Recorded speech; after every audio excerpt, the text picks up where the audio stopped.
듣는 사람이 행복한 라디오. 최영일의 YTN 뉴스 정면 승부. YTN 뉴스 FM 뉴스 정면 승부 4부 시작합니다. 바로 조금 전에 결과가 나왔죠. 오늘 전당대회를 통해서 새누리당의 차기 당대표로 이정현 의원이 선출됐습니다. 또 5명의 최고위원도 결정이 됐는데요. 이번 전당대회 총평과 새 지도부 앞에 놓인 과제, 정치계 원로인 박찬종 변호사와 함께 이야기 나눠보겠습니다. 박 변호사님 안녕하십니까? 예, 안녕하십니까. 수고하십니다. 네, 바로 조금 전에요. 이정현 의원이 새누리당의 신임 당대표로 당선이 됐습니다. 예. 이제 막 수락연설을 하고 있는 중인데요. 어떻게 보셨어요? 이정현 후보가 이제 친박계로서 당선되고 최고위원도 아마 대부분 친박계로 된 것 같아요. 그렇습니다. 지금 보니까요. 예. 이 조원진 의원, 이장우 의원, 그리고 최현희 의원, 여성 당현직이죠. 예. 이 세 분이 친박계고 강석호 의원이 비박계로 이제 최고위원에 한 명이 들어갔습니다. 청년 최고위원 유창수 후보가 당선이 됐고요. 그래서 말씀하신 대로 거의 친박계로 지도부가 꾸려진 것 같습니다.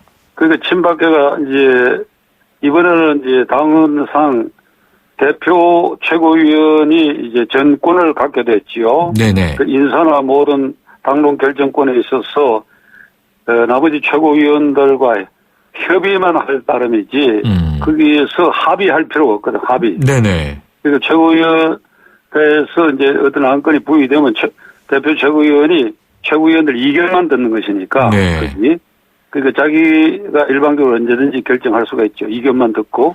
그래서 이제 단일성 지도체제가 됐고, 따라서 새누리당 최고회의는 친박계가 장악을 했다. 그러니까 이것은 일반 여론조사가 이 결정의 30%밖에 반영이 안 됐기 때문에 이게 이제 새누리당 당원들이 70% 투표에서 결정됐고 그것이 친박이 주도권을 쥐게 된 것은 국민 전체 입장에서는 이 새누리당이 4.13 총선 패배에 대한 민심을 이번 이 전당대회에 그 민심을 수렴하지 않았다. 수용하지 못했다. 네. 근데 4.13 총선거에 참패를 안긴 것은 친박계의 발호, 네. 친박계 핵심들이 공천 과정과 기타 여러 가지 점에서 날뛰었다. 날뛰. 민심과 동떨어진 짓들을 했는데 그 참패했는데도 이번 전당대회에서 여전히 그 친박계가 이렇게 전부 휘어잡았다. 네, 당권을 장악했어요. 예, 그러니까 이것은 앞으로 물론 하기 나름이겠지만 제가 보기에는 국민이 원하는 혁신과 변화는 불가능하고 종전과 똑같이 청와대의 여의도 출장소로 더 전락할 가능성도 있다. 그렇군요. 자, 변호사님. 오늘 그 박근혜 대통령이 전당대회에 직접 참석하지 않았습니까? 지금까지 1, 2, 3, 4차 모두 참석을 했었는데 뭐 표심에 영향이 있었으리라고 보세요? 글쎄 뭐 그건 제가 현장 분위기는 잘 모르겠는데 지금 이번에 그 투표 모 집단의 구성으로 봐갖고는 이제 일반 국민 여론조사가 30%밖에 안 되고 70%가 그 모 집단이 그 당원들이니까 그 당원들의 성향이 박 대통령 쪽으로 많이 기울어 있고 그러니까 대통령이 참석했으니까 그 좀 영향을 미쳤다고 봐야 되겠지. 이 결과를 놓고 보면. 네, 그렇게 해석해야 될 것 같고 저는 4.13 총선거가 참패한 이후에 비상대책위원회가 꾸려지고 이 헌법재판소 심판관 출신인 법조인 김효옥 씨가 이제 비상대책위원회를 맡았을 때 그렇습니다. 혹시나 했어요. 혹시나 무슨 말을 쓰는가 하니까 김효옥 씨가 뭐라고 얘기했는가 하니까 이 수단 방법 가리지 않고 당을 혁신하겠다. 그리고 이 개파 활동을 하는 국회의원들은 제명하겠다 그랬거든요. 그런데 비상대책위원회가 이 발족하고 전당대회 이르기까지 계속 개파 활동했잖아요. 단 한 명도 제명하지 않았대, 그죠? 그리고 개파 청산을 당선자 총회에서 이 선언서 낭독했다고 선언서 낭독하고 폭탄주 마시는 걸로 이제 개파라는 말을 안 쓰기로 했다 이랬단 말이죠. 네. 이게 얼마나 코미디감이냐 이거요. 그러니까 개파청산이라는 게 수단방법 가리지 않고 개파청산하겠다 말로 되는 것이 아니고 네.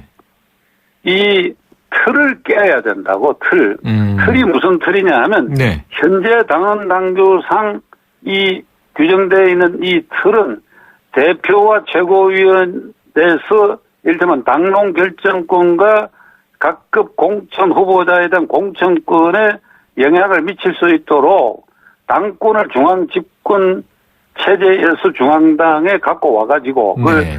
대표 최고위원과 최고위원에게 쥐어주면 그것을 쟁취하기 위해서 네. 개파가 생성되는 것이고 네. 따라서 종전과 똑같은 이 개파 투쟁이 계속될 것이다. 네. 이렇게 되면 비박이 앞으로 내년 연말의 대통령 선거 또는 네. 그 이후에 21대 국회의원 선거까지 이 상태로는 개파가 없어지지 않을 것이다. 저는 그렇게 네. 판단해요. 지금 외부의 강한 네. 충격 외에는 개파 청산을 위한 이 틀을 못 바꿔요. 네네. 이 사람들에게 맡겨놔놓고 개파 청산하라고 하면 소용이 없는 네. 짓입니다. 개파의 그래서 틀이 바뀌지 희망을 않을 가질 것이다. 수가 없다. 제 결론은. 네. 자, 변호사님. 그런데요, 지금 막 이정현 신임 당대표가 이 수락연설에서 국민의 신뢰를 찾아서 내년 대선에서 승리하겠다. 이렇게 이야기를 했어요. 지금 말씀하신 대로 지금 이번 당대표가 중요한 게 내년 대선까지 흐름을 좌우하지 않겠습니까? 앞으로 이 새누리당 내의 대권 레이스 어떻게 흘러갈 것으로 예견하세요? 물론 이정현 대표의 그런 어떤 의욕과 의지를 가지고 객관적으로 하려고 노력하는지 모르겠으나 네. 여전히 청와대 입김과 그 친박 핵심들의 입김 그 영향권을 과연 벗어날 수 있겠는가. 다시 말하면 제가 지금 말씀드린 거는 미국식으로 이번에 미국이 민주공화 양당이 대통령 후보를 뽑는 과정을 우리가 가까이서 지켜본 거랑 마찬가지예요. 네네. 그 양당이 중앙당이 있어서 중앙당의 대표가 있고 최고위원이 있고 그 중앙당이 무슨 영향을 미쳐가지고 힐러리를 뽑고 트럼프를 뽑은 것이 아니고 네. 각 지역의 당원 그리고 주민들 그러니까 당원과 국민들이 해서 이게 그 지역에서 그 표심으로 결정된 거거든요. 네. 그 중앙당이라고 하는 게 거기에 침투할 여지가 전혀 없었다면 영향력을 네. 미칠 수 있는 중앙당의 존재가 없었다 이거죠. 네. 제가 지금 주장하는 것은 우리나라 중앙당을 미국식 그런 중앙당 체제로 혁파해버려 깨버려야 돼요. 미국식 그 공화민주 양당이라는 당대표 최고위원이 없어요. 네네. 그 중앙당에는 전당대회 의장만 있고 그리고 평소에는 정책 생산기구하고 일반적 당원 관리하는 네. 기능밖에 없어요. 그렇게 되지 않은 한 이정현 대표가 뭐 국민의 뜻에 따라서 하겠다 하더라도 결국 박 핵심과 청와대의 입김에서 절대 자유롭지 못할 것이다. 네. 저는 그렇게 생각합니다. 자, 이정현 대표가요, 이 지금 현 정부의 뭐 정무수석, 홍보수석 다 지낸 상황인데 지금 아까도 잠깐 말씀하셨지만 지나간 과정에서 또 이 KBS 세월호 보도의 개입 녹취록 문제도 터졌었습니다. 굉장히 적극적인 이제 인물로 알려져 있는데 그럼 앞으로 이 당청 관계하고요, 또 대야관계 어떻게 흘러갈 가능성 높습니까? 저는 이정현 그 대표에 대해서 개인적으로 잘 모릅니다. 네. 잘 모르고, 그리고 이제 무슨 비례대표로 출발해가지고 이제 순천서 보궐선거 당선되고, 일단 본선거 당선되고, 박 대통령이 대표 시절부터 측근이었다 하는 그 사실을 내가 잘 몰라요. 그래서 그가 지금 제가 말씀드리는 이런 기준에서 모든 것을 중립적이고 객관적으로 당을 운영한다고 하는 것은 이 당헌 당규를 근본적으로 바꾸지 않은 한 불가능하다고. 가령 네. 이번에 저는 주호영 의원이 혹시 되지 않나 이런 생각을 했는데 네. 주호영 의원이 돼도 지금 제가 드리는 거하고 똑같은 말씀을 드릴 네, 수밖에 없어요. 네. 그러니까 똑같은 말씀을 드릴 수밖에 없어요. 이게 새누리당 전체의 한계다 이거죠. 자, 인물의 문제가 아니고 정당 시스템의 한계다. 시스템의 문제이기 때문에 네. 주호영 의원이 됐으면 반란군이 대표가 되는 꼴이 됐는데 네, 그래도 그는 이 근본적인 걸 못 고칠 것이다. 하고 똑같은 얘기를 내가 네. 준비하고 있었는데 그 말은 그렇군요. 안 하게 됐죠. 자, 그 이전에 대표가 돼도 마찬가지 되겠죠. 네, 시스템의 문제라고 지적을 해주셨고요. 변호사님, 이번 경선 결과가 결국은 내년 대선 경선 구도에 영향을 미칠 것으로들 다 예측을 하니까 그러면 친박계가 지원하는 반기문 유엔 사무총장 강력한 대권 후보가 되겠습니까?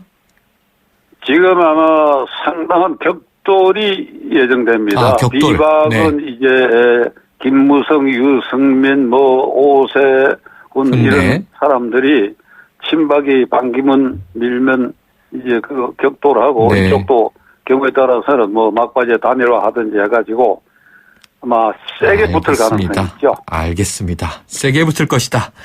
자, 여기까지 듣겠습니다. 오늘 말씀 고맙습니다. 예, 감사합니다. 지금까지 박찬종 변호사였습니다.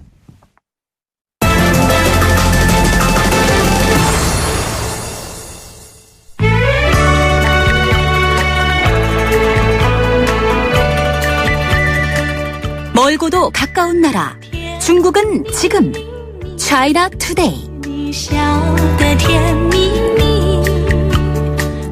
네, 세계가 주목하고 있는 중국에 대해서 알아보는 시간인데요. 오늘은 가장 첨예한 이슈죠. 이 한반도 사드 배치 결정으로 위기를 맞고 있는 한중 관계에 대해서 다뤄보겠습니다. 고려대 연구교수인 홍인표 박사 나와 계십니다. 안녕하세요. 네, 안녕하세요. 그동안은 참 좀 재미있는 얘기들 많이 했는데 오늘은 좀 심각성이 있습니다. 자, 한중 관계가 이번 정부 들어와서요. 역대 최상의 국면으로 치솟았다가 갑자기 최악의 상황으로 지금 나락으로 굴러 떨어지고 있는 상황인데 결국 사드 배치가 결정적 원인인 거죠? 예, 그렇습니다. 이 작년에 너무 잘 나갔죠. 그죠? 작년 3월에 중국이 주도하는 아시아 인프라 투자은행 여기 미국하고 일본이 다 미온적인 반응을 보이는데 우리는 가입을 했고 또 9월에는 역시 중국이 전성절에 우리 박근혜 대통령도 참석을 했고. 그게 바로 지난해였군요. 그렇습니다. 네. 또 작년 12월에 보면 한중 FTA 비준 이것이 이제 대미를 장식했는데 근데 한 달 전에 이제 사드 배치를 이제 우리가 전격적으로 발표했지 않습니까? 그때부터 두 나라 관계는 급격하게 얼어붙고 있는데 지금 중국 공산당 기관지 인민일보 같은 경우는 이달 초에 실명으로 박근혜 대통령을 갖다 비난하는 이런 글을 실었는데 이것은 분명 일정 수준을 넘어섰다. 외교적 결례라고 봐야 합니다. 그리고 지금 그거 말고도 지금 한류가 그러니까 아주 차가운 한자로 바뀌었다 차가운 그러죠. 한자로 바뀌었죠. 그래서 지금 중국 TV 방송에서는 한국 드라마 방영을 많이 줄이고 우리 연예인들 중국 공연 취소가 잇따르고 있습니다. 네. 저강도 제재다 이런 얘기 나오는데요. 이 최근 중국이 보여주고 있는 관영 언론의 수위를 넘는 비난이라든가 또 이게 공식적이진 않지만 비공식적으로 이루어지는 한류 제재 조치라든가 이런 일련의 행태를 좀 어떻게 해석하고 계세요? 예, 이게 그러니까 일종의 암묵적인 제재. 눈에 보이지는 않죠. 그렇지만 이제 보이지 않는 손이 작동한다 이런 건데. 보이지는 않는데 느껴는 지는. 그렇습니다. 그거 참 희한하죠. 지금 중국이 펼치고 있는 게 이제 일종의 여론전입니다. 그래서 관영 언론이 앞장서 가지고 사드 배치 반대 여론을 지금 부추기고 있지 않습니까? 그런데 지금 중국 같은 경우는 한류에 대해서 일정 부분 제한 조치를 갖다 내리는데 이게 사실은 또 제한 조치라기보다는 정상화 조치다 이런 말도 나오는데요. 그동안에 중국 당국이 우리 한국 드라마에 대해서 상당히 눈 감아줬다면은 이제 정상적으로 하겠다. 지금 이렇게 하고 있거든요.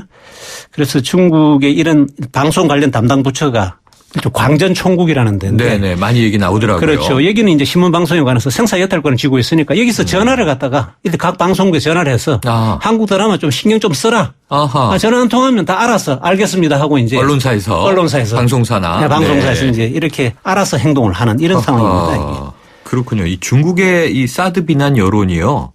최근 들어서 조금 한풀 꺾이는 모양새 아니냐 하는 또 분석도 있어요. 어떻게 봐야 할까요? 예, 지금 현상은 이제 한풀 꺾였는데 이게 이제 꺾인 게 실제로 꺾인 게 아니고 숨 고르기 이제 국면. 호흡 조절을 하고 있군요. 호흡 조절을 하고 있는데 중국에서는 자체적으로 판단해서는 여론전에서 싸우기도 전에 우리가 이겼다. 이렇게 판단을 하고 있다는 얘기도 들리고. 그래요? 예, 그렇습니다. 그래서 이제 기본적으로 중국이 생각할 때는 한국 너희들은 우리하고 경제력하고 국력 차이가 나기 때문에 기본적으로 이게 게임이 안 돼. 이렇게 생각을 하고 있다는 게 있다는 게 조금 찜찜하고요. 또 지금 다음 달 4일에 항저우에서 그 G20 정상회의가 열리거든요. 그렇죠. 이 행사가 굉장히 중요하기 때문에 이걸 준비하기 위해서 숨고르게 들어갔다 이런 분석도 나오고 있고요. 네, 자 9월에 이 항저우 정상회담 지켜봐야 될 것 같은데요.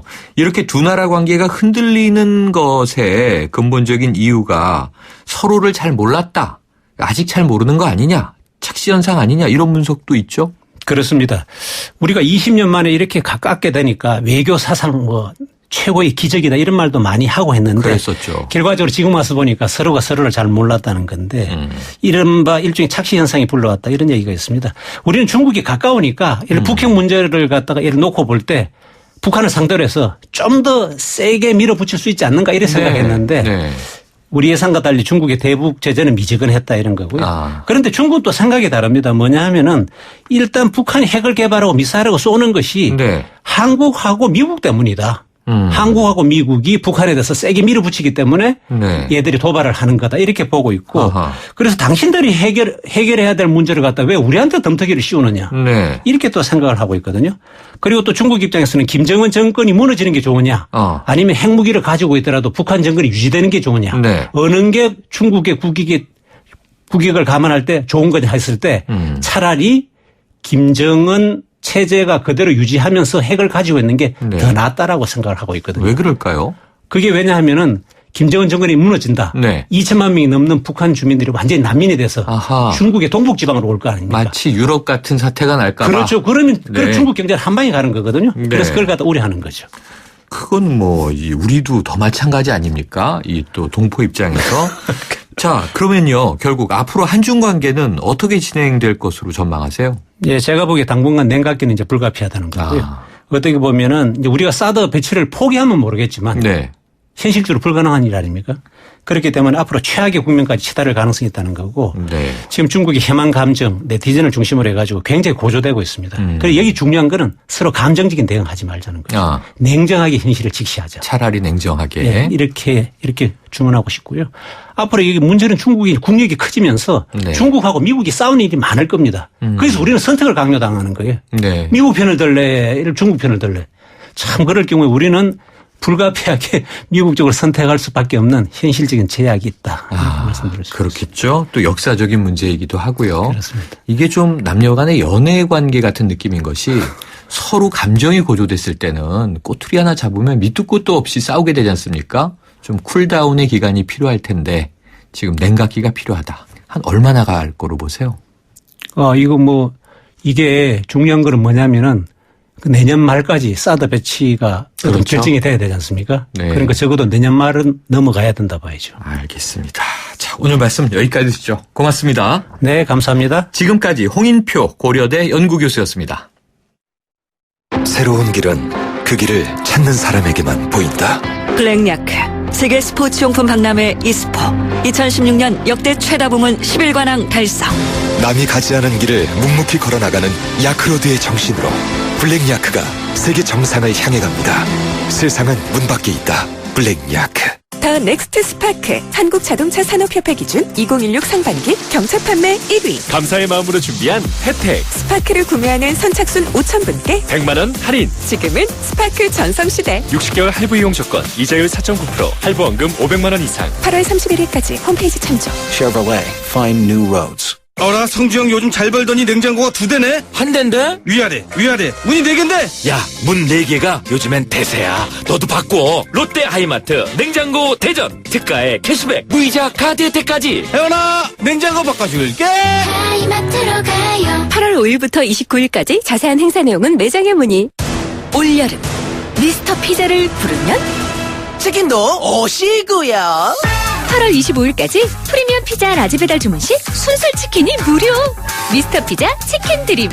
1577-0077 미스터 피자. 자세한 내용은 홈페이지 참조. 제휴 및 기타 중복 할인 불가.